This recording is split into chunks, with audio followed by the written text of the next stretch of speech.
Del mismo modo que la humanidad a lo largo de su historia ha trabajado para perfeccionar diversas armas, paralelamente se han ido perfeccionando métodos de manipulación psicológica, métodos para someter la voluntad de personas y esclavizarlas por una tercera fuerza. El documental El Impacto.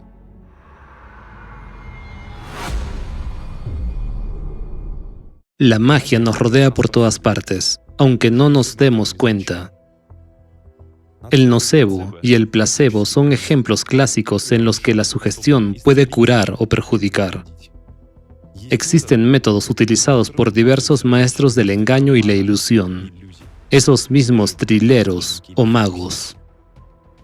Pero hoy hablaremos de métodos de influencia más sutiles y sofisticados, imperceptibles y precisos, como la manipulación de la conciencia. Podrán argumentar que la manipulación es algo habitual y casi banal.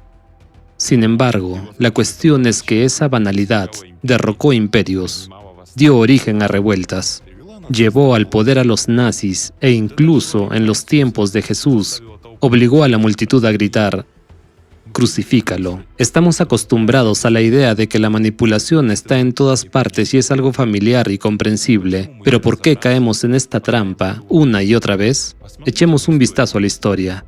Desde la antigua Roma hasta los juegos geopolíticos actuales, cuando miles de millones de personas se convierten en rehenes de escenarios programados con precisión. La manipulación mental no son solo trucos o artimañas. Es ciencia, una ciencia que funciona de forma más precisa y aterradora que cualquier magia. Esto es control en las sombras. Hoy hablaremos del método de manipulación de la conciencia y el subconsciente más peligroso de nuestro tiempo, y discutiremos si puedes protegerte de él. Nos inspiramos para crear este video en el documental recientemente estrenado, El Impacto. Es un documental de investigación que realmente conmociona con los hechos recopilados y te hace echar un nuevo vistazo al mundo. No revelaremos todos los detalles, pero créanme, después de verlo, percibirán los acontecimientos que están sucediendo en el mundo de una manera diferente. Los patrones y la lógica de todo este caos creado a propósito se harán evidentes para usted. ¿Qué fue lo que más nos llamó la atención? La información que nunca antes se había hecho pública sobre el método de control a distancia del comportamiento humano. Gracias a las tecnologías modernas, este método ha adquirido una precisión aterradora. Hoy en día, funciona con una probabilidad de casi el 100%, obligando a las personas a realizar determinadas acciones en un lugar y un momento determinados. Además, nadie es inmune a él, salvo quizás los habitantes de la selva o los ermitaños que residen lejos de la civilización. Pero vayamos por orden. Al igual que en el pasado se perfeccionaron las armas y la pólvora, también el impacto oculto sobre las masas ha recorrido un largo camino en su evolución. Desde la antigüedad, los gobernantes han buscado el control absoluto. Recurrían a la magia y a las ciencias ocultas. Establecían órdenes secretas y buscaban artefactos místicos. Todo ello se hacía con un único propósito: subyugar al pueblo para que ese pueblo pensara que era su propia elección y decisión. ¿Cree que hoy en día es diferente? En este video analizamos los métodos que se han desarrollado en el campo de la influencia encubierta y repasamos los episodios más conocidos de los últimos 100 años.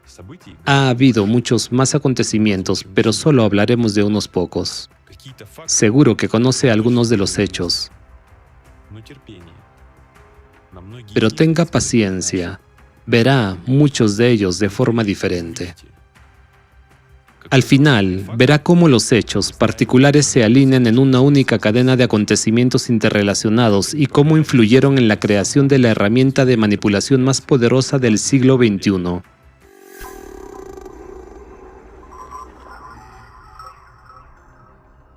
Retrocedamos un siglo, la URSS, años 20. La Primera Guerra Mundial acababa de terminar, el gran imperio se había derrumbado y sobre sus ruinas comenzaba a gestarse la Unión Soviética, futuro baluarte del materialismo y el ateísmo. Se declaró la guerra a la Iglesia, al tiempo que se negaban varios milagros y todo lo sobrenatural. Al mismo tiempo, en 1921, el jefe de seguridad del país, Félix Dzerzhinsky, ordenó la creación de un departamento especial dentro de la estructura de la BCK checa. Las tareas oficiales del departamento eran la criptografía y la encriptación. Mientras tanto, se estudiaban en secreto métodos de influencia a distancia sobre la conciencia humana. El jefe de ese departamento secreto era Gleb Boki. Durante muchos años de funcionamiento, el departamento especial de Boki contó con la participación de biofísicos, etnógrafos y psicólogos.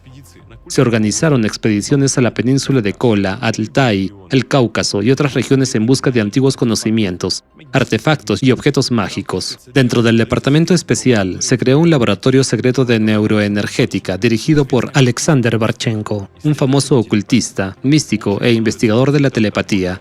También se convirtió en asesor de Boki en materia de parapsicología y fenómenos paranormales. ¿Qué hacía el laboratorio? Estudiaba las prácticas orientales, el chamanismo, la telepatía y la transmisión a distancia de pensamientos. Todo eso parecían temas para un club esotérico más que las áreas de interés de las agencias de seguridad del Estado. ¿Para qué en general hacían todo esto? Su objetivo era el control de la conciencia humana. Barchenko colaboraba estrechamente con el Instituto de Investigación del Cerebro y la Actividad Mental, dirigido por el conocido neurólogo y psiquiatra Vladimir Bekhterev, quien, como se sabe, realizaba estudios sobre habilidades humanas inusuales y consideraba esta área de investigación una de las tareas más importantes del instituto. Imagínense, años 20 del siglo XX, hace 100 años. Por aquel entonces el Estado y la ciencia ya buscaban formas de controlar la conciencia humana. Las actividades del departamento de Boki se han mantenido en secreto hasta nuestros días. Sí, encontramos información sobre expediciones, empleados del departamento y sus misteriosos hallazgos. Sin embargo, los resultados de sus investigaciones siguen siendo clasificados. En 2014, la Comisión para la Protección de Secretos de Estado afirmó que la información sobre el trabajo de los chequistas desde 1917 sigue siendo relevante y su publicación puede perjudicar la seguridad nacional de Rusia. La conclusión de la comisión contiene la siguiente declaración: se decide prorrogar durante 30 años a partir de la fecha de firma de la presente conclusión los plazos de clasificación de la información de los organismos de seguridad correspondientes a los años 1917-1991. que constituye un secreto de Estado y ha sido identificada por comisiones de expertos del FSB de Rusia durante su desclasificación. ¿Cuántas generaciones más pasarán sin saber la verdad? El departamento se disolvió oficialmente en 1937. Se puede adivinar cómo acabó. Hubo numerosas denuncias, detenciones y ejecuciones.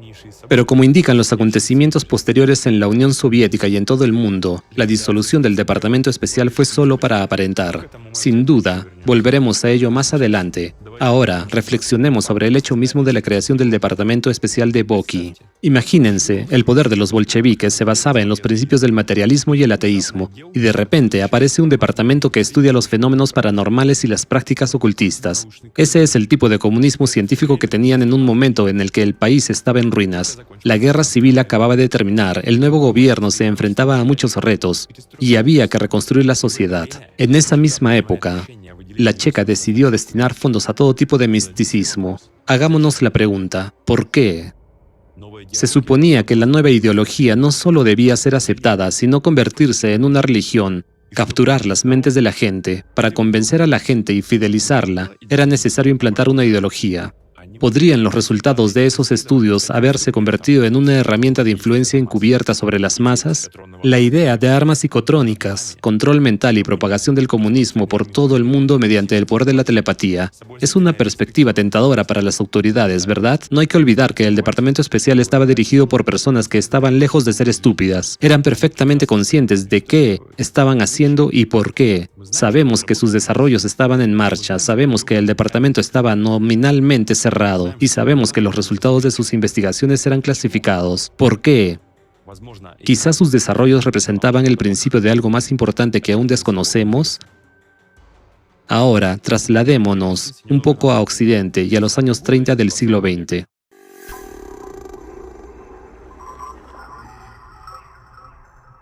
La Alemania nazi estaba aumentando su potencial militar y preparándose para una guerra a gran escala que ha pasado a la historia como la Segunda Guerra Mundial.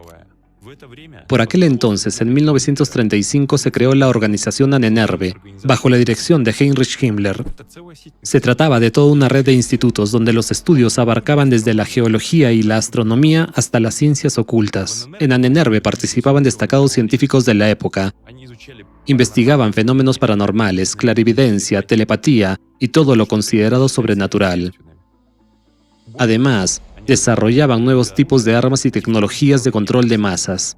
Los expertos de Ahnenerbe organizaron expediciones arqueológicas al Tíbet, Escandinavia y Carelia. Recopilaron folclore, buscaron artefactos místicos y reliquias sagradas y estudiaron manuscritos antiguos. Todo ello en aras de un conocimiento secreto que, según creían, podría revelar los secretos del universo y darles poder sobre el mundo. Las ambiciones políticas se entrelazaban con las aspiraciones místicas y producían una extraña simbiosis. Tras la fachada exterior de investigar rituales mágicos, había un objetivo más práctico: fortalecer la ideología del Tercer Reich.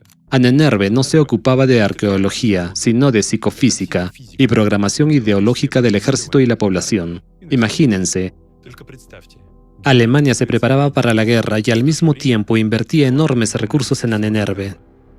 De hecho, financiando investigaciones científicas que parecían no tener nada que ver con lo militar. ¿Qué indica esto? Resulta que el régimen nazi consideraba que las tecnologías de control de las masas no eran menos importantes que el equipamiento técnico del ejército.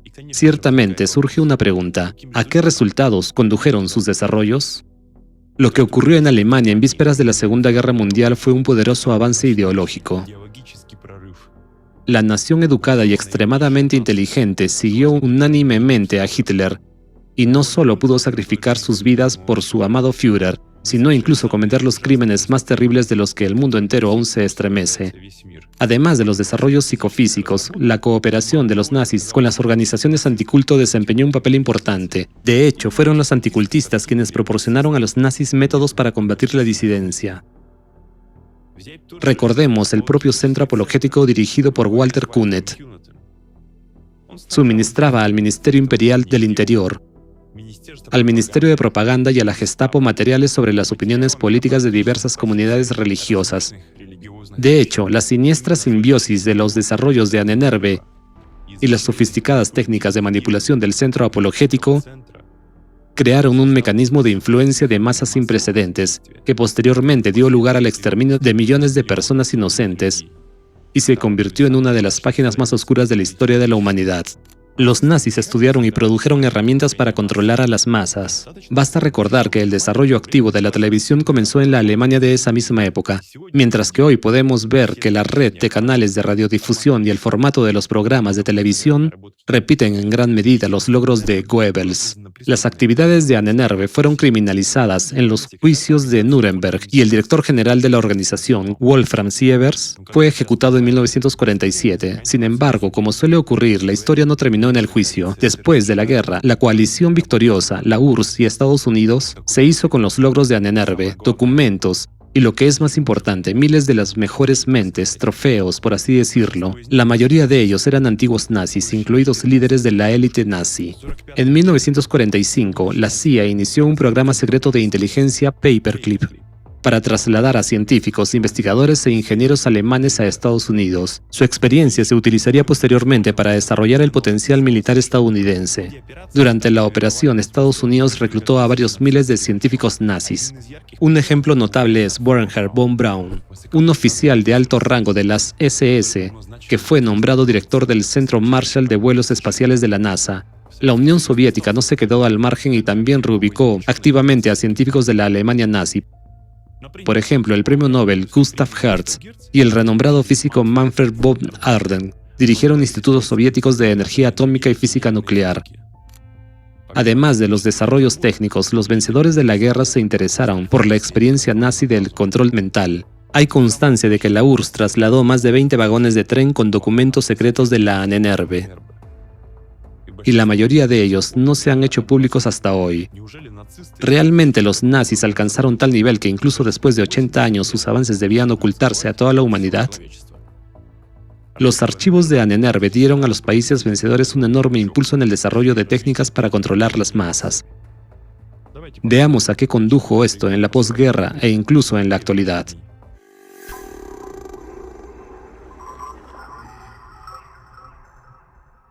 Año 1953, Estados Unidos de América. Por orden personal del director de la CIA, se puso en marcha un programa MK Ultra a gran escala. Constaba de muchos proyectos y subproyectos, y todos ellos fueron generosamente financiados. Docenas de instituciones recibieron subvenciones de investigación para esos proyectos: colegios, universidades, empresas farmacéuticas, hospitales e incluso prisiones. Se estudiaba de todo, incluida la parapsicología, la hipnosis y los efectos de las sustancias psicotrópicas. Imagínense, en esos laboratorios, bajo la supervisión de personas con bata blancas, se intentaba crear una tecnología perfecta para programar a un humano. Las metas y objetivos del proyecto se describen con bastante claridad en el siguiente extracto de un memorándum. Podemos controlar a un ser humano hasta tal punto que cumpla todas nuestras órdenes en contra de su voluntad, e incluso en contra de las leyes fundamentales de la naturaleza, como la autoconservación.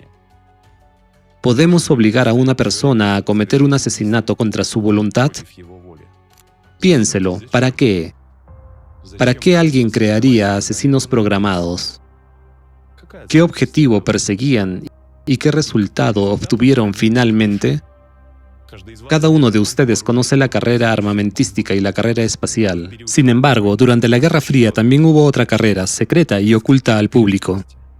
Fue un enfrentamiento entre las dos superpotencias en la investigación de métodos de influencia encubierta sobre las masas, una carrera de armas sobrenaturales, una carrera psíquica o extrasensorial, una carrera de armas psíquicas, no importa cómo lo llame. La esencia sigue siendo la misma. Es una carrera de armas que puede golpear no los cuerpos de la gente, sino sus mentes.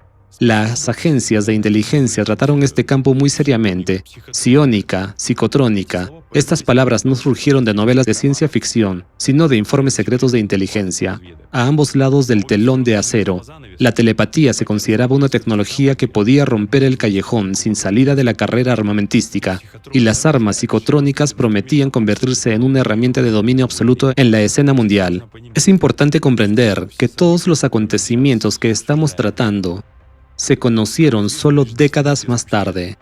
Y esto es solo una pequeña parte, un grano de información que se ha filtrado. Todos los experimentos se llevaron a cabo en departamentos secretos y oficinas de diseño cerradas, bajo la supervisión de agencias de inteligencia. Evidentemente, todo se ocultó cuidadosamente al público. Este tema era inaccesible para la gente corriente. Sin embargo, en la década de 1960 se produjo un punto de inflexión. En la Unión Soviética, fenómenos parapsicológicos como la telequinesis, la telepatía y la clarividencia dejaron de ser el único objetivo de las agencias especiales y se convirtieron en objeto de investigación científica oficial. Se investigaron la visión de la piel y otras capacidades humanas fenomenales, por ejemplo, las conocidas manifestaciones telequinéticas de Ninel Kulagina, por orden del secretario del Comité Central del PCUS, Piotr Demichev.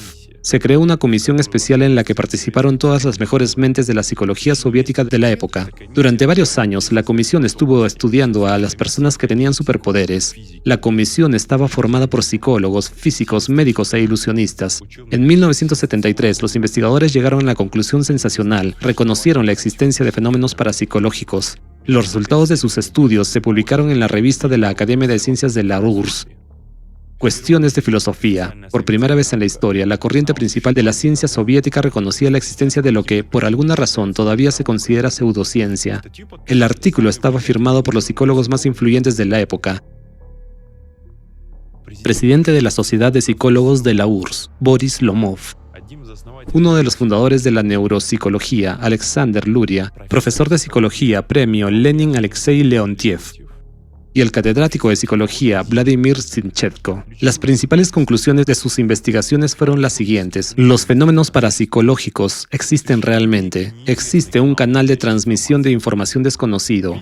La base física de los fenómenos parapsicológicos y del canal de transmisión de información se desconoce. En 1975, en la Gran Enciclopedia Soviética, apareció un artículo sobre parapsicología, lo que fue un acontecimiento sin precedentes. En la Gran Enciclopedia Soviética, Era un libro imprescindible en todas las familias soviéticas. Por un lado, parece significativo que investigaciones de este tipo pasen a ser de dominio público, pero miremoslo desde otro ángulo. Los científicos, de hecho, afirman que sí, que los fenómenos existen, pero que su naturaleza nos es desconocida. Y esto ocurre al mismo tiempo que en el país soviético se llevan a cabo desarrollos secretos, por ejemplo, de tecnología como el radiosón. Este emisor de baja frecuencia era capaz de sumergir a las personas en un sueño artificial. El desarrollo fue supervisado por el mariscal de aviación, piloto militar de honor, 2 veces héroe de la Unión Soviética, Evgeny Savitsky. Se sabe que las pruebas de estas tecnologías tuvieron lugar a principios de los años 70 en una unidad militar de la región de Novosibirsk. Iván Sergeyevich Kachalin, antes un militar, entonces, por lo tanto, un hipnotizador bastante famoso, creó la instalación llamada Radioson. Aquí en su folleto, algunas aplicaciones de la hipnosis, hay una frase así: en la Unión Soviética, yo, Iván Sergeyevich Kachalin, y aquí sigue el nombre del siguiente inventor. No quiero nombrarlo, me reuní con él, me pidió que no lo mencionara. Hicimos un descubrimiento, invención, método de inducción del sueño artificial a distancia con ayuda de ondas de radio. Novosibirsk, Unión Militar 71592. El coronel general de aviación, Vladimir Nikitich Abramov, proporcionó ayuda práctica en la promoción y ejecución de este descubrimiento. Y el 2 veces héroe de la Unión Soviética, mariscal de aviación, Yevgeny Yakovlevich Savitsky, supervisó el trabajo. Este dispositivo no solo puede dormir al enemigo a gran distancia, sino también provocar otros cambios en el cuerpo humano, hasta la mutación de las células. Puede convertir a la gente en bichos raros. Aquí están los cálculos preliminares, digamos, de la emisora radiohipnosis, que dicen que se puede irradiar una ciudad de 100 kilómetros cuadrados desde una distancia de hasta 55 kilómetros del transmisor. Pero radiosón tampoco fue un desarrollo histórico. Se basó en la teoría de la radio cerebral Kaczynski. Y esto es, por un minuto, los años 20 del siglo pasado. Se trata de una tecnología para transmitir pensamientos e imágenes a distancia mediante ondas electromagnéticas. Según la teoría de Kaczynski, el cerebro puede ser receptor y transmisor de señales de radio. ¿Se hacen una idea? Se nos dice que existe algún canal desconocido para transmitir información, pero se desconoce su base física. Hay 0 especificaciones, y esto a pesar del hecho de que durante 50 años en los laboratorios secretos no solo estudiar, sino mejorar las tecnologías basadas en estos mismos canales desconocidos. Se realizan experimentos reales, se crean instalaciones para la influencia a distancia sobre las masas, pero a la gente no se le habla de ello, por supuesto. Pero volvamos a la Guerra Fría y a la carrera por el control mental. ¿Quién la ganó? ¿Quién tenía ventaja en la manipulación de las mentes de las masas? ¿La Unión o los Estados? La CIA vigilaba de cerca a la Unión Soviética, temiendo que la URSS estuviera a punto de hacer un gran avance y alcanzar un nuevo nivel de guerra psíquica. Completar el estudio de los psíquicos del pueblo, habilidades inusuales del agente fenómenos, descubrir el secreto de la influencia remota en el cerebro y crear una verdadera arma psíquica. Entonces los estados perderán el control y la Unión obtendrá el poder absoluto y determinará el futuro del mundo. Un informe del Congreso estadounidense del 83 afirma sin rodeos: los soviéticos están invirtiendo enormes sumas de dinero en la investigación de la tecnología psíquica, y este dinero se destina, en su mayor parte, al desarrollo militar. Al mismo tiempo, aparecen artículos en la prensa estadounidense que afirman que ya existen armas psicotrónicas en la URSS, y esto se convierte en una opinión bastante popular en Estados Unidos. Se podría decir que los servicios especiales estadounidenses admitieron su derrota, pero entonces llegaron los años 90, la URSS se derrumbó. Los fundamentos habituales se vinieron abajo, y con ellos el estricto control sobre los medios de comunicación. Ahora empezaron a extenderse activamente rumores en la Unión Soviética sobre la presencia de armas psicotrónicas en manos de la KGB, y supuestamente se utilizaban contra su propio pueblo.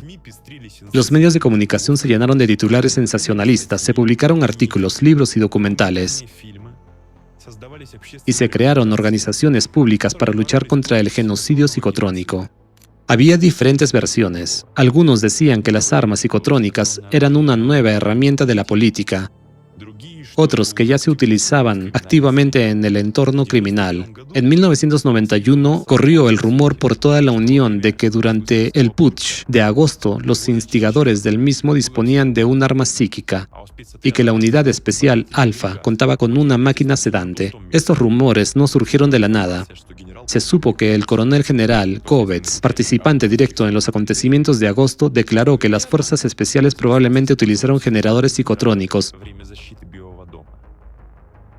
durante la defensa de la Casa Blanca. Más tarde hubo hechos desmentidos, intentos de darlo por cierto, pero la información se filtró a las masas. Ya a principios de 1992 apareció una declaración exigiendo prohibir el uso de generadores psicotrónicos como armas. Está firmada por destacados científicos del país. Cita del llamado: las armas psicotrónicas pueden ser más peligrosas que la bomba atómica y las armas químicas y bacteriológicas, porque teóricamente son capaces de suprimir la voluntad de una persona e imponerle la voluntad de malhechores. Los científicos exigieron el cese de la investigación sobre armas psicotrónicas y la creación de comisiones para detectar su presencia en el ejército, la KGB y el Ministerio del Interior. La preocupación pública empezó a crecer. La información filtrada sobre el uso de armas psíquicas llegó a las masas. La gente escribió quejas de que estaban siendo afectados de alguna manera.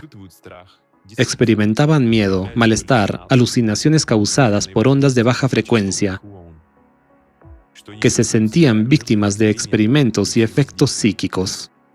Y en 1994, debido a la afluencia de las llamadas, Andrei Petrovich Bykov, subdirector del Servicio Federal de Contrainteligencia, tuvo que hacer una declaración oficial. En Rusia no existen armas psicotrónicas y es poco probable que aparezcan en un futuro previsible. Ninguna de las investigaciones conocidas ha dado resultados ni científicos ni aplicados. Mientras que las armas psicotrónicas son solo una parte de un complejo problema sociopsicológico asociado al rápido crecimiento del interés del público en general por la parapsicología, el ocultismo y el misticismo. ¿Qué más podía decir? Admitir que estamos manipulando al pueblo, o que el nuevo gobierno no está al tanto de los acontecimientos que se llevaron a cabo bajo los auspicios de los departamentos secretos de la KGB. Aún no se han abierto los archivos de 1917 y queremos que confiesen que están llevando a cabo y desarrollando armas de impacto mental, pero ninguna declaración oficial ha calmado a la gente. Se llegó al punto de que el 10 de septiembre de 1997 hubo una manifestación. La gente salió a las calles de Moscú exigiendo que se detuviera el impacto de las armas psicotrónicas. ¿Por qué la gente no creía en las declaraciones oficiales de las autoridades? ¿De qué se trataba? ¿Histeria colectiva? ¿La influencia de las noticias falsas? ¿O en el nuevo estado empezó a emerger la verdad debido a la filtración de información secreta?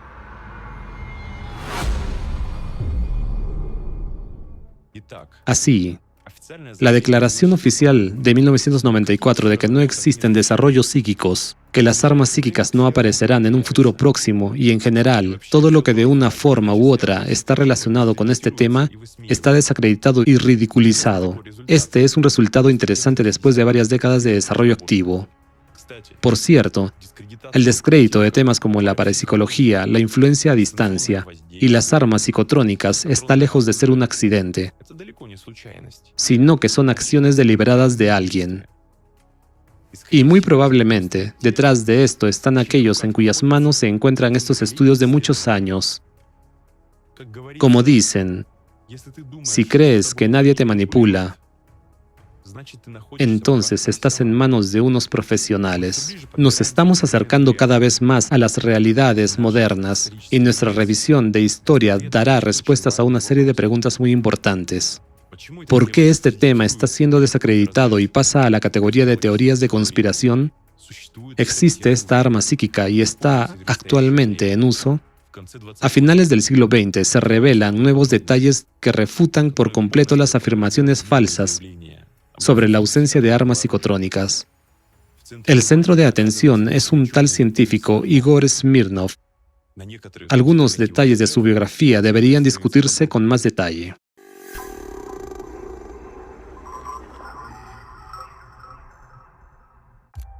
Igor Viktorovich Smirnov, apellido de nacimiento Abakumov, doctor en ciencias médicas, profesor, académico, fundador de las psicotecnologías informáticas, desarrollador de armas psicotrónicas. Smirnov es una personalidad ambigua, incluso se podría decir contradictoria. Quizás podamos encontrar una explicación para esto en la historia de su familia. El padre de Smirnov es Abakumov Víctor Semenovich, ministro de Seguridad de Estados de la URSS, jefe de contrainteligencia Smerch, el servicio de inteligencia soviético más famoso y misterioso en tiempos de guerra.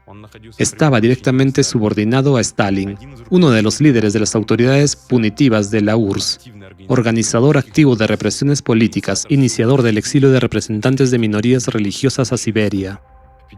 En 1954 fue declarado culpable de traición y ejecutado. El abuelo de Smirnov, Nikolai Alexandrovich Smirnov Orlando, fue un famoso hipnotizador de principios del siglo pasado. Dominó los métodos clásicos de hipnosis en la India y ya se graduó en la Facultad de Medicina de la Universidad de San Petersburgo. Hasta 1929 realizó giras con sesiones de magia mental e hipnosis colectiva. Por cierto, hay una versión de que fueron sus sesiones las que inspiraron a Bulgakov a escribir la escena de la espectacular actuación de Wolland en un programa de variedades. Después de la década de 1930, hubo rumores contradictorios sobre el destino de Orlando. Algunos afirmaban que se dedicaba a la hipnosis médica, otros que trabajaba en estrecha colaboración con el NKVD. ¡Qué conexión tan interesante entre generaciones! El abuelo realiza hipnosis masiva. El padre lidera la organización de represiones masivas mientras que el nieto inventa un arma milagrosa que puede penetrar el subconsciente de las personas y para ello no necesita ni tortura ni métodos hipnóticos. Este es todo el arsenal de la psicoterapia, es decir, la sugerencia, la explicación, la enseñanza, solo que ahora apareció una nueva forma de presentación nueva, tecnogénica. Ya se puede no desconectar la conciencia, como por ejemplo en la hipnosis, cuando la crítica de la conciencia se reducía bruscamente y era posible sugerir algo a una persona con mayor eficacia, sino eludirla con la ayuda de medios técnicos. Por ejemplo, el video dispar, cuando un fotograma oculto, un fotograma de alguna imagen con un llamamiento, digamos, a comprar salchichas Mikoyanovsky, se difumina en el tiempo y en el espacio a lo largo del video. O, por ejemplo, los medios acústicos, cuando se realiza una inversión espectral del discurso. En este caso, subjetivamente, se percibe como ruido, pero en presentaciones repetidas, el cerebro decodifica esta información como habla. Así se realiza la sugestión. Siendo aún estudiante, comienza a desarrollar nuevas psicotecnologías que permiten diagnosticar y corregir el estado físico y mental de una persona. Para ello, era necesario acceder directamente a la mente subconsciente. Antes, ese acceso solo podía obtenerse en estados alterados de conciencia con la ayuda de ciertas drogas o bajo la influencia de la hipnosis. Pero Smirnov, utilizando tecnología informática, se adentra en las profundidades de la mente subconsciente de forma tan sutil que resulta imperceptible tanto para el sujeto como para el observador. Este es un punto muy importante. Lo subrayamos por una razón. La esencia quedará clara un poco más adelante. Pero al parecer, sus investigaciones interesaron tanto a alguien que en 1976 se creó en la primera escuela de medicina de Moscú un laboratorio de psicocorrección específico para él. Y en 1979 Smirnov y sus colegas recibieron una patente del Comité Estatal de Ciencia y Tecnología por su invento.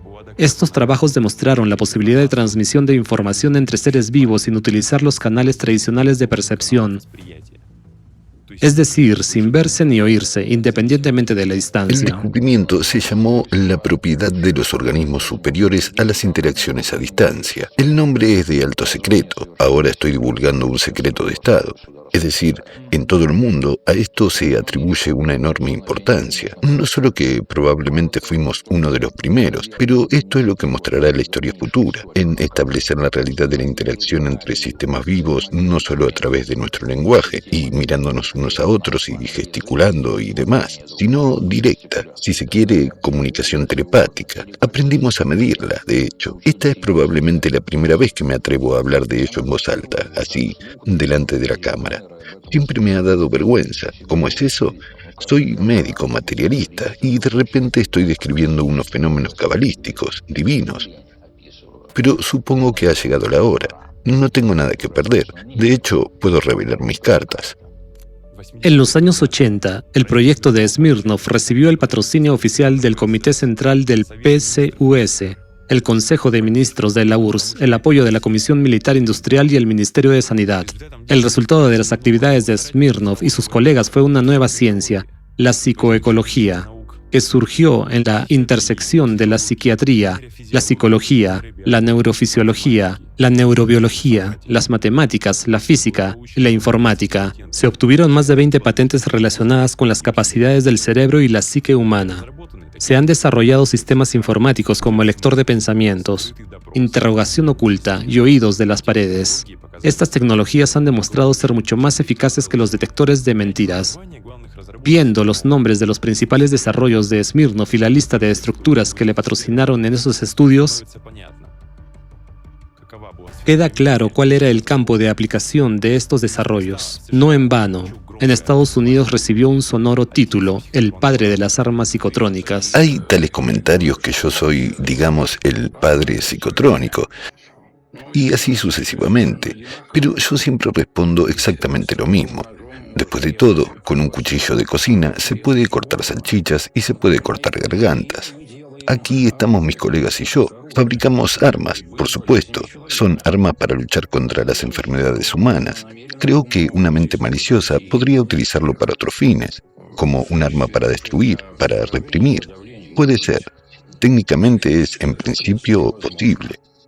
Se trata esencialmente de métodos técnicos de diagnóstico de la mente subconsciente de una persona. Se utilizan para identificar predisposiciones y zonas de sombra de una persona, por ejemplo, su propensión al crimen. Las armas psicotrónicas activas tienen un efecto aún más interesante. Pueden utilizarse para codificar la mente subconsciente, para introducir programas específicos en el cerebro de una persona. Como dice el propio Smirnov, una persona no puede defenderse de tal intrusión en su cerebro, porque la conciencia no controla el subconsciente. Todos los desarrollos de Smirnov se basaron en la psicodetección y la psicocorrección. De hecho, estas son las armas psicotrónicas activas y pasivas. Las influencias no autorizadas son buenas cuando estamos tratando a un paciente. Se trata efectivamente de un arma psicotrónica. La inventamos, por supuesto, no lo oculto, para tratar problemas humanos, sobre todo problemas dolorosos, pero nada más. En palabras simples, Smirnov y sus colegas entendieron cómo funciona la mente subconsciente y aprendieron a extraer la información necesaria de allí. Pero lo que es aún más peligroso, han aprendido a insertar cualquier patrón en las profundidades del subconsciente. Y es tan eficaz que, inevitablemente, la persona cumple esos patrones sin darse cuenta de que ha sido influenciada. Cree que son sus decisiones, sus deseos, su propia voluntad. Y no hay defensa contra esto. Un gran científico, un brillante desarrollador, cura a las personas, las cura de sus adicciones, crea sistemas especiales para reducir la delincuencia. Suena noble, pero tenía en sus manos herramientas que podían manipular a la gente a un nivel profundo, pasando por alto su conciencia, codificando el subconsciente sin posibilidad de defenderse. Esta es una arma de un poder ilimitado en manos de una persona. El propio Smirnov no ocultaba sus ambiciones. Decía modestamente, no quiero jugar a ser Dios. Programar el cerebro te pone ante una enorme responsabilidad. Todo el tiempo te preguntas qué derecho tienes a cambiar los componentes del alma humana. Es y debe seguir siendo prerrogativas solo de lo divino. Y todo esto podría haber seguido siendo asunto privado suyo si los experimentos no hubieran quitado vidas humanas. Hay hechos en su biografía que destruyen por completo su reputación como un científico respetable. Y lo que es aún más aterrador, indican que no jugó a ser Dios, sino más bien el diablo. Dígame, ¿algún cuerpo de seguridad, llamémosles servicios especiales, estuvieron relacionados con su trabajo? ¿Supervisaron este caso? ¿Se dieron cuenta de qué se trataba? En principio de un arma que potencialmente podría ser un arma de destrucción supermasiva. Sin duda alguna. E incluso tuve en mi equipo todo el tiempo a oficiales de varios de nuestros servicios especiales. Además, mantuve contactos bastante serios con los servicios de inteligencia de Estados Unidos, por supuesto, con la participación de nuestros oficiales. Creo que sería ridículo ocultar estos secretos de Polichinela. Si el trabajo de tal rango no iba acompañado de una escolta correspondiente, bueno, entonces yo probablemente soy un fraude, o un loco, o un iluso. Fue acompañado. ¿Y con qué acompañamiento?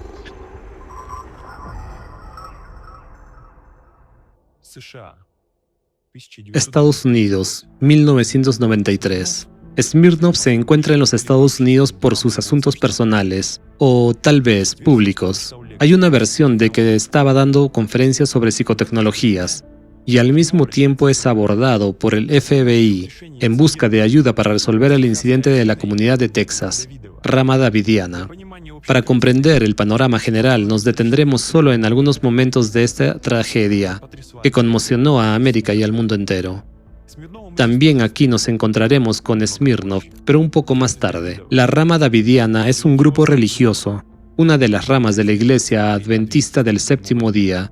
Se estableció en el rancho Monte Carmelo, un pequeño asentamiento cerca de la ciudad de Waco, Texas. Era el hogar de docenas de personas, hombres, mujeres y niños, que llevaban una vida ordinaria y sencilla. Aspiraban a alcanzar la espiritualidad, la unión. Pero a principios de los años 90, los llamados luchadores contra los cultos lanzaron un ataque informativo en los medios de comunicación contra esta comunidad. El ataque fue claramente de carácter personalizado. Surgió una oleada de publicaciones negativas, acusaciones de sectarismo, lavado de cerebro, producción de drogas, tráfico de armas, violencia contra menores. Un conjunto típico de estereotipos. El principal objetivo de los ataques de los periodistas es el líder de la comunidad, mientras que el resto se despersonaliza poco a poco y se convierte en una masa gris a los ojos de la sociedad. El hecho de que el ataque estaba planeado de antemano era obvio. Los artículos con falsas acusaciones contra los davidianos se publicaron en oleadas, todos ellos como un libro de copias. Al mismo tiempo, las autoridades competentes llevaron a cabo numerosas pericias, pero ninguna de ellas reveló infracciones, ninguna de las acusaciones fue confirmada. Los davidianos estaban limpios ante la ley de su país. Pero esto no se mencionó en los medios de comunicación. Para el público, los residentes del Monte Carmelo se habían convertido en marginados. Los anticultistas lanzaron falsos rumores a los medios de que los davidianos planean un suicidio masivo. Incluso nombraron una fecha un año antes de los hechos. Por supuesto, no se produjo ningún suicidio. Pero ya entonces se creó la imagen de un culto peligroso.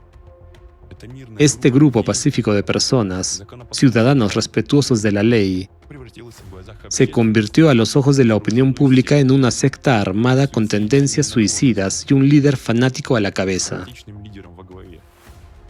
Sin embargo, los anticultistas no se limitaron a los medios de comunicación, aconsejaron y muy probablemente planearon los movimientos del FBI.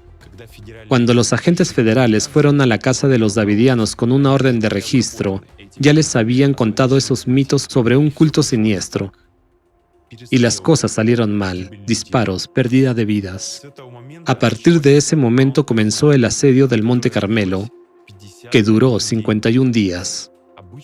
Familias ordinarias con niños fueron atrapados en el terror y la presión constante. El FBI reunió fuerzas enormes. Fue la mayor operación militar contra civiles de la historia de Estados Unidos. Vehículos blindados, tanques Abrams, personal del ejército estadounidense, Rangers de Texas, policías. En total, unas 900 personas participaron en la operación, y ello contra algunas decenas de civiles. Una investigación del año 1996 iniciada por el Congreso de Estados Unidos y el Departamento de Justicia reveló que el agente especial Davey Aguilera, oficial de la ATF, proporcionó a sabiendas información falsa para eludir la ley y obtener el apoyo de las fuerzas militares estadounidenses para el asedio y el asalto. Los davidianos fueron torturados durante casi 2 meses, privándoles de sus necesidades básicas, agua, comida y sueño. Les cortaron la electricidad y las comunicaciones. Además, Fueron sometidos a una presión psicológica agresiva, música a todo volumen, grabaciones de gritos de animales y focos con luz dirigidas en sus ventanas por la noche. Un punto importante, en el edificio también había niños pequeños. ¿De verdad querían salvarlos? Entonces, ¿por qué utilizar métodos tan crueles? En realidad, esto es auténtica tortura. Bajo influencia de los anticultistas, los servicios especiales hicieron todo lo posible por crear unas condiciones insoportables para la gente que se encontraba en el interior del edificio. Probablemente esperaban despertar el instinto paternal y obligar a la gente a salir. Y al mismo tiempo sometieron a los niños a auténticas torturas. Torturar a los niños para salvarlos, la lógica simplemente se rompe. Mientras que los davidianos mostraron una paciencia increíble, siguieron negociando con los federales, intentando desesperadamente salvar sus vidas. Se dieron cuenta de que si salían, ellos y sus hijos correrían peligro. Estaban rodeados de cientos de hombres armados convencidos de que estaban tratando con sectarios peligrosos. Y ahora es un momento justo para recordar al consejero extranjero. Igor Smirnov participó directamente en esta cruel operación. Asesoró al FBI en la aplicación de métodos de psicocorrección. Según la versión oficial, tras escuchar su propuesta, el FBI rechazó los servicios de Smirnov. Bueno, ya se ha mostrado 1.000.000 de veces en su televisión, incluso en todos los periódicos. De eso se ha hablado 1000 veces. La situación en Estados Unidos era muy tensa en aquel momento. Estaba justo en el momento culminante allí. Y era necesario recoger los llamados de los parientes cercanos de esos sectarios. Bueno, en el principio de decir, papá, sal, te queremos, etc. Todo esto sería cambiado físicamente, es decir, sería un habla modulada espectralmente. Y a través de potentes altavoces, a través de las telecomunicaciones, incluidos los teléfonos, emitir en la casa donde están los sectarios. En aquel momento firmamos un acuerdo con el FBI sobre este tema. Pedí unos días para la preparación. Las interfaces necesarias ya estaban siendo traídas de Moscú. Fue, creo, el año 1993, pero alguien se asustó y tomó la decisión de asalto. El resultado fue un fracaso total. Esta operación, que yo sepa, se considera el mayor fracaso del FBI. El 19 de abril del 93, llega un día negro en la historia de América. Tras casi 2 meses de asedio, comienza el asalto. Se lanza gas dentro del edificio. Luego el complejo estalla en llamas. No se permite acercarse a los camiones de bomberos. El Monte Carmelo se quema hasta los cimientos. Ese día mueren 76 personas inocentes, entre ellas 25 niños. De hecho, Smirnov propuso el siguiente plan: dar a los davidianos mensajes de sus familiares especialmente encriptados que eludieran el pensamiento crítico y entraran directamente en el subconsciente. El llamado fue: salgan del edificio. Y para David Koresh, un mensaje especial imitando la voz de Dios, que le ordenaría rendirse voluntariamente. Según la historia oficial, el FBI rechazó la opción de Smirnov debido a las posibles consecuencias imprevistas de su tecnología. Se le preguntó a Smirnov qué pasaría si las señales subliminales no hubieran funcionado. Respondió que los seguidores de Koresh podrían degollarse unos a otros cometiendo actos de violencia. Pero esta es la versión oficial. ¿A qué hay que prestar atención aquí? Recordemos que Igor Smirnov trabajó en métodos como la psicocorrección, es decir, el impacto en la mente subconsciente de una persona con el fin de cambiar la voluntad del sujeto sin su conocimiento. Mensajes ocultos, grabados en película y técnicamente alterados, se incrustaban en la grabación de audio. Se daba a escuchar al objeto sobre el que se dirigía el impacto. Según algunas fuentes, para el oído no entrenado, esas grabaciones técnicamente procesadas de órdenes ocultas sonaban como chillidos de animales. ¿Esto no les recuerda a nada? Por alguna coincidencia, fueron los sonidos de matanza de animales, terribles gritos y música fuerte a todo volumen los que se emitieron por los altavoces durante los ataques psicológicos a los davidianos. No sé si se puede oír el ruido en esta grabación, pero ese es el ruido que estaban creando allí, en el complejo.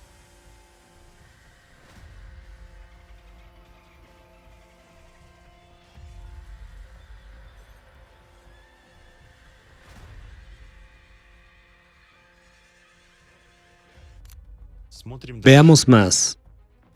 En una rueda de prensa, un portavoz del FBI declaró públicamente que durante las negociaciones con David Koresh, se acordó que la gente abandonaría el edificio pacíficamente. Sin embargo, de repente cambió de opinión, afirmando que oyó la mismísima voz de Dios diciéndole que se quedara y esperara. ¿Otra coincidencia? Es igual que el plan de Smirnov, solo que el efecto es completamente opuesto. La gente se quedó en el edificio y se usó la fuerza contra ellos. Como resultado, fueron quemados vivos en una terrible agonía. En el edificio echaron gas militar. Es el tipo de gas que normalmente se utiliza para disolver mítines, pero al aire libre. ¿Saben lo que hace? En altas concentraciones causa espasmos musculares tan severos que se rompen los huesos. Los niños no tenían ninguna posibilidad de sobrevivir.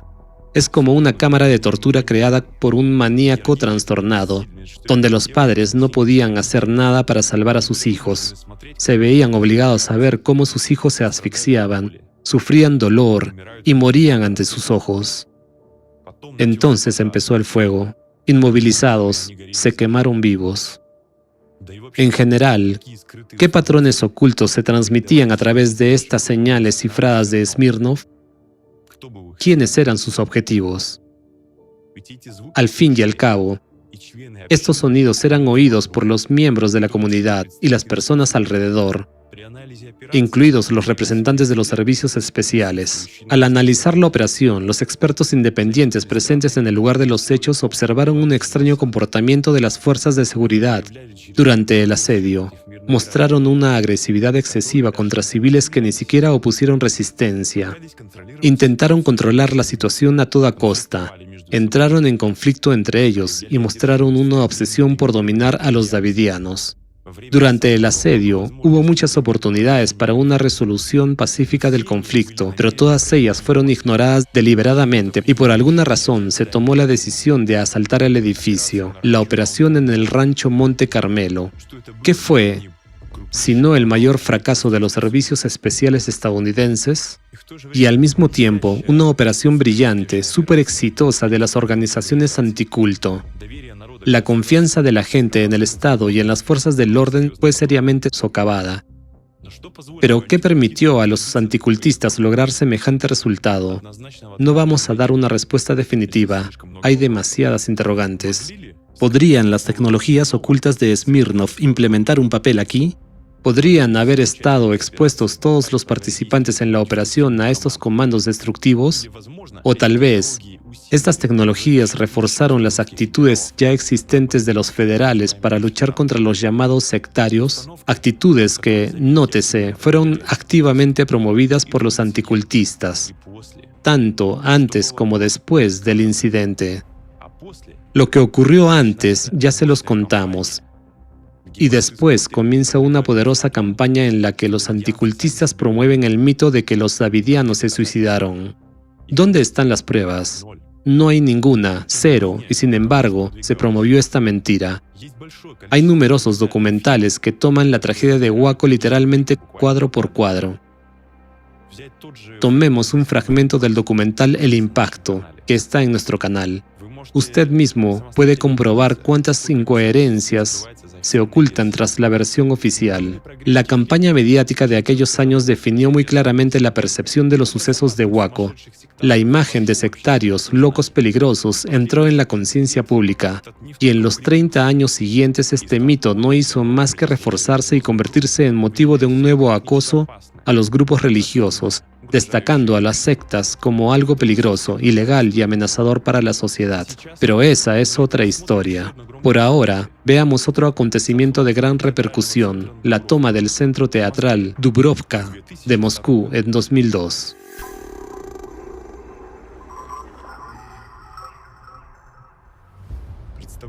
Representación de Nordost. Un grupo de terroristas capturó a más de 900 personas y minó el teatro. A lo largo de estos 20 años, se han publicado numerosos textos y documentales sobre el atentado terrorista. Las circunstancias del mismo han sido examinadas repetidamente en los tribunales, incluido el Tribunal Europeo de Derechos Humanos, donde las víctimas y sus familiares demandaron a las autoridades rusas. Y aún quedan muchas interrogantes. ¿Por qué decidimos recordar este suceso?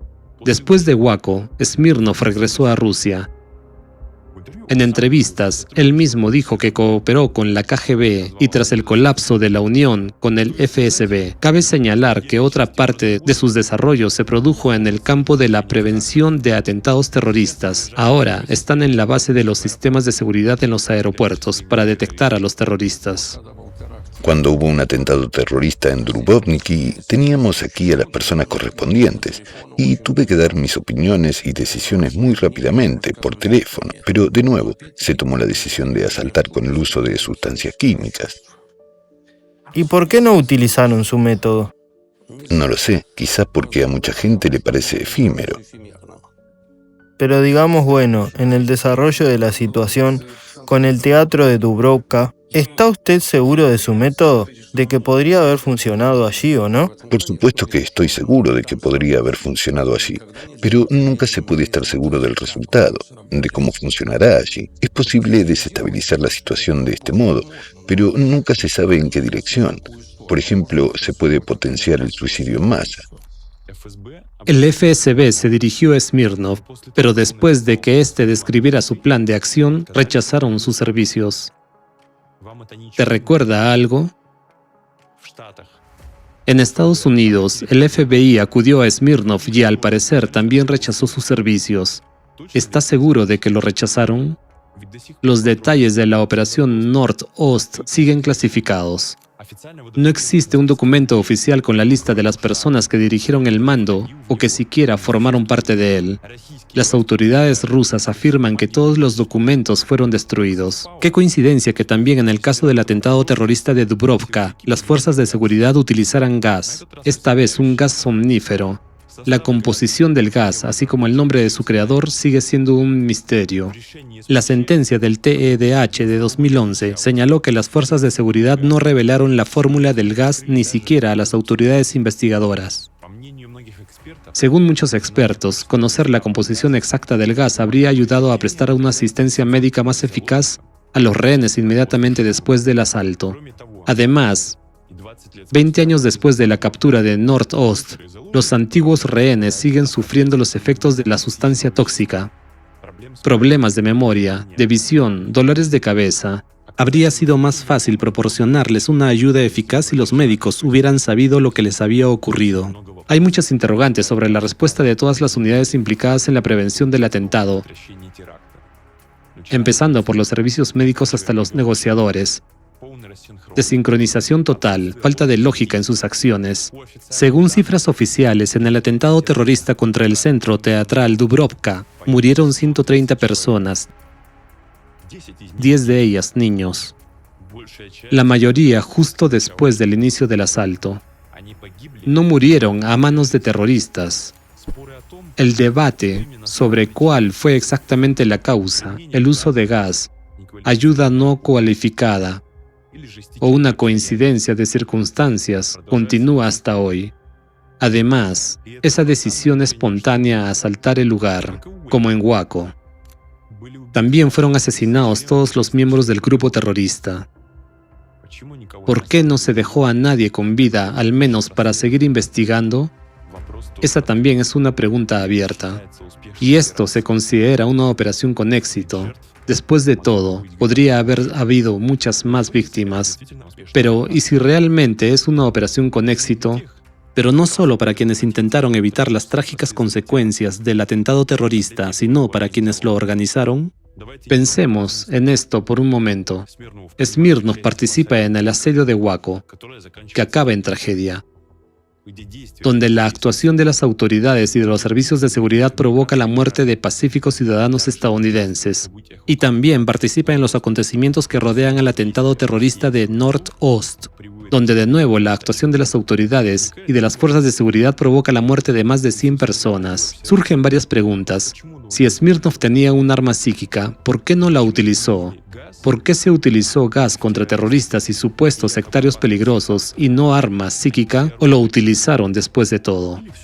¿Por qué no usaron esa arma psíquica contra los terroristas para pacificar, como dijo el propio Smirnov?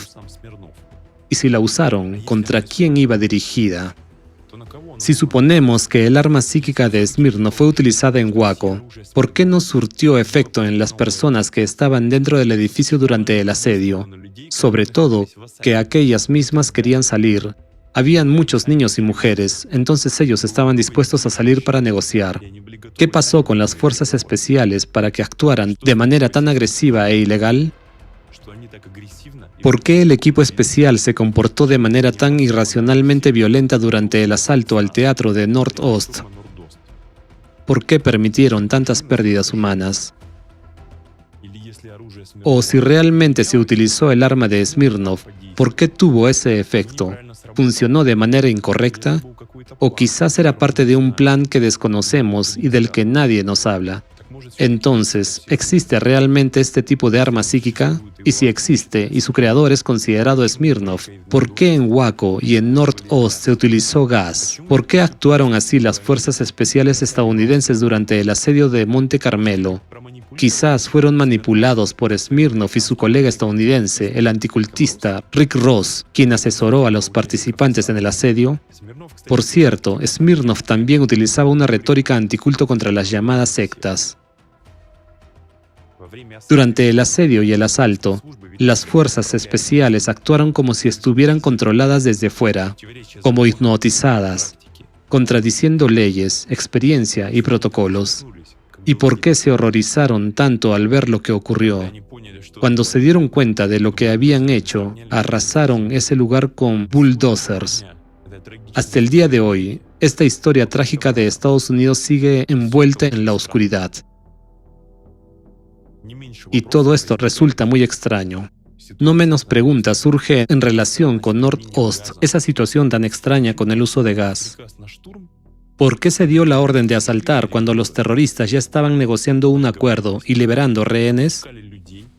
En ambos casos hay demasiadas coincidencias y detalles desconcertantes, y casualmente en ambas situaciones aparece involucrado Smirnov. También, en ambos casos, las autoridades supuestamente rechazaron sus servicios. Entonces, en general, ¿para qué acudieron a él? Todo esto solo genera más preguntas y un motivo más para reflexionar sobre quién experimentaba realmente Smirnov. Es posible que las propias fuerzas especiales y quienes recurrieron a él se convirtieran en parte de sus experimentos.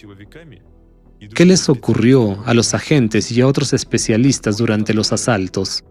Podría ser que les hubieran implantado ciertos comandos en su conciencia, lo que llevó a acciones completamente ilógicas, contrarias al sentido común, la ley y los protocolos oficiales.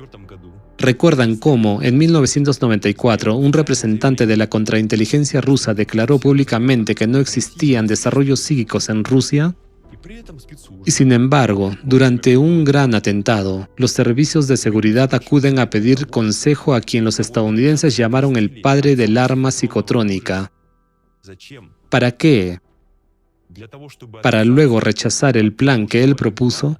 ¿Y acaso no es cuestionable que los servicios de inteligencia de dos potencias, Estados Unidos y Rusia, recurrieran al mismo hombre para consultas sobre intervenciones psíquicas?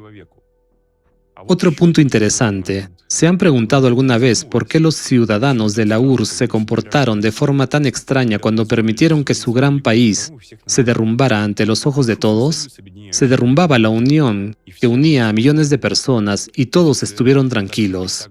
Oficiales que habían jurado defender a su madre patria, juraron lealtad a la unión, callaron. Solo hubo un intento de preservar la URSS por parte de GKCP y acabó en fracaso. La gente no se manifestó en masa a favor de la preservación de la Unión Soviética. Solo salió un pequeño grupo de personas, y al contrario, mucha gente estaba a favor del colapso de la Unión y de la creación de un Estado independiente encabezado por Yeltsin. La Unión se derrumbaba, pero las personas simplemente iban a trabajar, vivían tranquilamente, veían cómo se desarrollaban los acontecimientos, como si estuvieran viendo una película. ¿Qué le estaba pasando a la conciencia de las personas?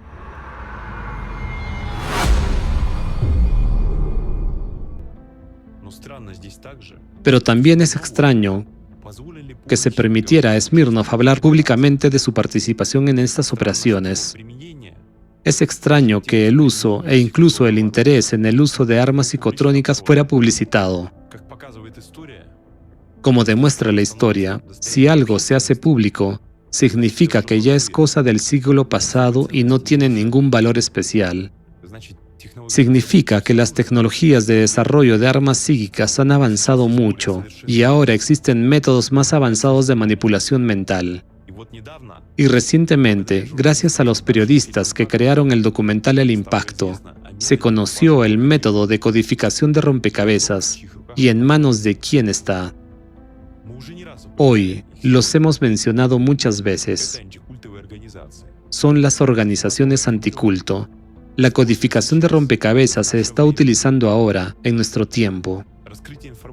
La divulgación de este nivel de información es un precedente, y aunque suene fuerte ahora, la información sobre ello puede cambiar la situación en el mundo.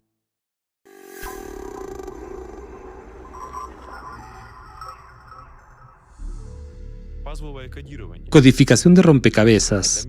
Se trata de un método para influir en la mente subconsciente de una persona, eludiendo el análisis crítico de la mente consciente. ¿Cómo funciona? Veamos un ejemplo del documental El Impacto, sobre el tema de los tiroteos escolares. Hoy en día, este fenómeno tiene carácter de epidemia. Cada nuevo caso resulta chocante no solo para quienes se han enfrentado a esta tragedia, sino también para quienes leen y ven las noticias al respecto. Padres, especialistas, expertos intentan una y otra vez encontrar explicaciones. ¿Cómo pueden prevenirse estos horribles sucesos? ¿Cómo salvar a los niños? Y lo más importante, ¿cómo encontrar las causas profundas? Algunos sugieren reforzar las medidas de seguridad. Vallas alrededor de las escuelas, detectores de metales, guardias. Otros dicen que es una cuestión de educación. Dicen que hay que prestar más atención a los niños, trabajar con psicólogos, controlar más estrictamente su comportamiento. Pero las estadísticas son tercas, y los estudios han demostrado que no existe un perfil único y universal del tirador. Edad, sexo, raza, creencias religiosas, amigos, relaciones familiares, ingresos familiares, rendimiento escolar, todo varía y no tiene regularidad. Son personas muy diferentes, con personalidades diferentes, experiencias diferentes y destinos diferentes. No hay forma de identificar a un tirador potencial basándose en las apariencias externas. Cualquiera puede ser un tirador potencial. A primera vista, los tiroteos en las escuelas parecen ser el resultado de la elección personal del autor.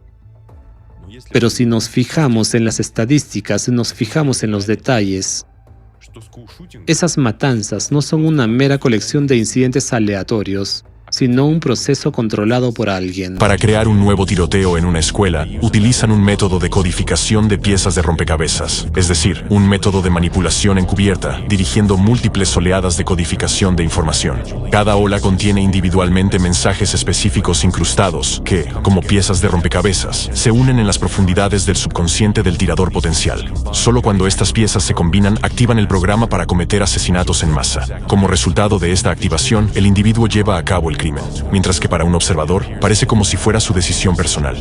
Nadie se reunió con ellos, ni les incitó directamente, ni les ayudó a prepararse. Ni siquiera hablaron del tema con nadie. En realidad, actúan como un biorobot, guiados por una mano experta para llevar a cabo un plan criminal premeditado. Esta segmentación de los elementos manipuladores en varias oleadas de entrega de información es intencionada y sirve al objetivo de la precisión. Dado que un tiroteo en un colegio requiere uno o como mucho dos autores, las oleadas de codificación de la información afectan a miles de personas. Algunas de estas personas pueden incluso sentir el impulso de actuar siguiendo las órdenes, pero no todo el mundo puede cruzar la línea para cometer un asesinato en masa. Por lo tanto, para acotar la zona objetivo y activar a un tirador potencial adecuado, se lleva a cabo un ataque informativo transversal. Consiste en varias entregas de información, cada una de las cuales contiene incrustaciones específicas que pueden eludir el control crítico de la mente consciente y penetrar directamente en el subconsciente. Una vez allí, estas incrustaciones se unen como un puzzle para formar una imagen cohesiva del futuro delito. Esta imagen se convierte en un pensamiento intrusivo dominante que empuja al individuo a cometer asesinatos en masa. En resumen, la esencia de la codificación de rompecabezas es la siguiente. Se cubre una región específica con información que contiene inserciones ocultas, partes del programa para la ejecución de un ataque armado. Estos elementos ocultos pasan por alto el pensamiento crítico y penetran directamente en la mente subconsciente. Como resultado, forman en la persona una imagen obsesiva de un futuro delito, que gradualmente se convierte en su deseo dominante. Además, estas inserciones se transmiten a través de las fuentes a las que estamos acostumbrados, medios de comunicación, redes sociales, plataformas de entretenimiento. Puede tratarse de cualquier contenido que entre en el campo de interés de los adolescentes, ya sean noticias, memes, videos o juegos. Si de repente duda de que alguien pueda dirigir con tanta precisión un programa de este tipo a un escolar concreto de un país, ciudad o barrio determinados, recuerde cómo funciona la selección de objetivos comerciales. Basta con mencionar brevemente un producto y al minuto siguiente aparecerá de manera insistente en los anuncios contextuales. La codificación de rompecabezas informativa es un proceso largo y de múltiples capas. En la zona del impacto en diferentes etapas entran muchos adolescentes. Las primeras oleadas de codificación informativa tienen un amplio radio de impacto. Algunas inserciones, partes del programa sobre el crimen penetran en el subconsciente de casi todos los que entraron en la zona de influencia. Por eso, en la región donde se planea el próximo caso de tiroteo escolar, aumentan bruscamente los casos de trastorno bipolar entre los niños. Crece el número de delitos, pueden ser asesinatos callejeros, asesinatos de familiares o tentativas de cometerlos.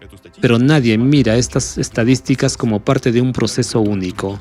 Así es como se entrena a los asesinos a distancia.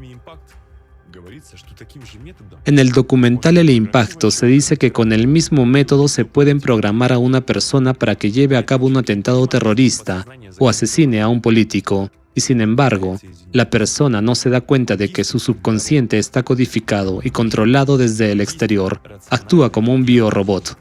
Está convencido de que sus actos son racionales y están justificados, y de que el crimen es una decisión suya. Por eso los tiradores dicen en los interrogatorios: nadie me lo dijo, nadie me ayudó, yo mismo tomé esta decisión. El sentimiento de su omnipotencia y el deseo de infligir violencia a otras personas aparecieron como de la nada, de repente. Pero ¿quién es realmente el culpable del crimen? El niño que mata a otros niños también es una víctima de una influencia oculta, y nadie es inmune a esta influencia. Cabe preguntarse, ¿por qué alguien organizaría algo así? ¿Por qué hacer que los niños maten a otros niños? Pero vale la pena analizar las consecuencias de cada nuevo tiroteo en una escuela. ¿Cómo afecta al sentimiento público? ¿Cómo se agrava la división en la sociedad? ¿Qué leyes o decisiones políticas se toman después? Y todo cae en su lugar. Se trata de una poderosa herramienta de influencia, y es obvio que alguien la está utilizando con gran eficacia. Los creadores del documental El Impacto, basándose en su trabajo analítico, llegaron a la conclusión de que la codificación de rompecabezas ha sido utilizada durante 30 años, desde 1993, e incluso ahora por un grupo organizado de personas que, bajo la apariencia de luchar contra sectas y cultos, llevan a cabo actividad destructiva por todo el mundo. Y esta actividad está dirigida a socavar los cimientos democráticos, desestabilizar la situación en muchos países y crear un caos controlado.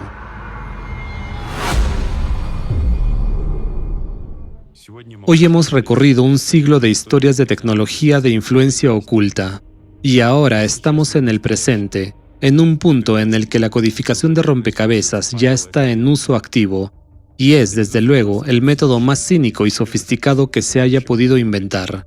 Hay una pregunta muy importante: ¿cómo obtuvieron los anticultistas esta herramienta?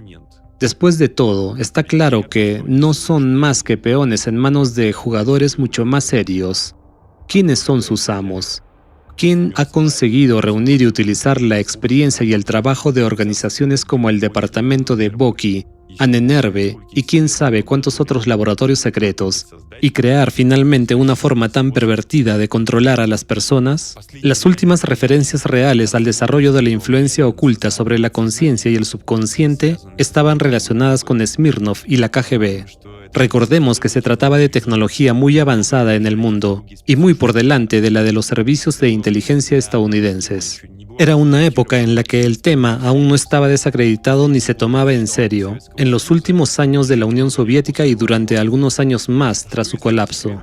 Pero ¿y si estos laboratorios secretos no cesaron sus actividades tras el colapso de la Unión? ¿Y si algún departamento secreto de la KGB, basándose en el legado de Boki, siguió operando en la sombra, en secreto, independientemente del país, creando una especie de Estado dentro del Estado? Para muchos, el colapso de la URSS fue una tragedia personal, especialmente para aquellos que la habían servido fielmente.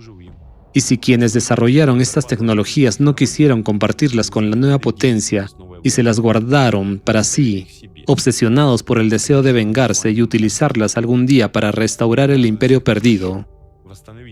A este respecto, me gustaría referirme a las palabras de una persona cercana a los servicios de inteligencia, que obviamente sabe más de aquellos tiempos que nosotros.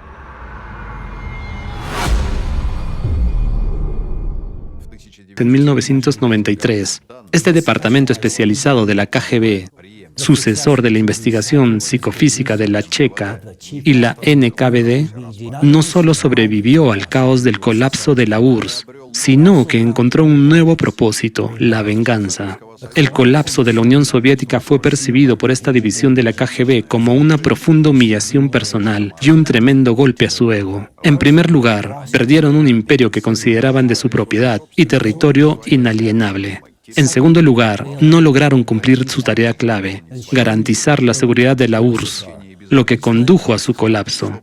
En tercer lugar, el imperio que habían formado y dirigido fue destruido por sus adversarios históricos, los servicios de inteligencia de Estados Unidos. La destrucción de la Unión Soviética y los éxitos de nuestros servicios especiales fueron percibidos por la KGB como una pérdida de honor y dignidad personales. Esto se convirtió en un serio desafío para ellos. Según nuestros datos, el adversario no se limita en su elección de medios en esta operación.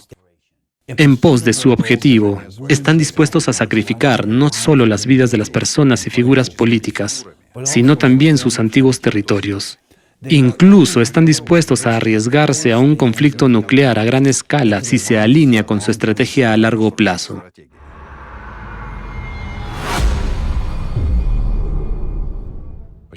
Durante casi 100 años, se han invertido fondos colosales en la creación de métodos de influencia encubierta, manipulación de las masas y creación de armas psicotrónicas. Pero al día de hoy, la historia del desarrollo Psi está llena de misterio. La mayoría de los archivos están destruidos o clasificados. En lugar de hechos, una corriente de desinformación y detrás de ella, decenas de fans de sensaciones y teorías de conspiración. Y ahora, en medio de todo este caos informativo, tenemos que recopilar literalmente datos fiables, poco a poco, para poder componer por fin una imagen general. Y esto suscita serias preocupaciones. Ha llegado el momento de reconocer que el mundo ha entrado en una era en la que el arma más formidable es la influencia sobre la mente subconsciente. Su eficacia puede compararse a la de un arma de destrucción masiva. Tecnologías que hace poco parecían fantásticas, hoy no solo existen, sino que se utilizan activamente, y quienes tienen estas tecnologías en sus manos han logrado resultados aterradores. Hoy el mundo está más cerca que nunca de un conflicto civilizacional global e incluso de una catástrofe nuclear. Y son las guerras informativas las que han desempeñado un enorme papel en el hecho de que nos encontremos al borde de este abismo. Lo que está ocurriendo ahora puede llamarse el colapso de la civilización, que se está desarrollando ante nuestros ojos. ¿Y qué hacer?, preguntarán ustedes. Volvamos al ejemplo de los tiroteos escolares. Si el tirador hubiera conocido las técnicas de codificación de rompecabezas, es muy probable que la tragedia se hubiera evitado. Comprender cómo funcionan estas técnicas es una oportunidad para protegerse. Si no reconoces que te están afectando, eres impotente. Lo primero, pero muy importante, que puedes hacer es empezar a ordenar las cosas para ver todos los patrones de cómo funcionan. ¿Sabes cuál es el problema? Confiamos demasiado en nuestra capacidad para pensar críticamente, pero la realidad es que las técnicas modernas de manipulación eluden el pensamiento crítico. Van directas al subconsciente, saltándose las defensas de la mente. El miedo, la duda, la ignorancia desaparecen cuando haya información. El conocimiento es una defensa. Es tu único escudo contra cualquier forma de manipulación. Y para protegerte, al menos debes comprender que esa influencia existe. Si cree que ya lo sabe todo y que no se le puede engañar, me apresuro a decepcionarle. No saque conclusiones precipitadas. Mire el documental El Impacto.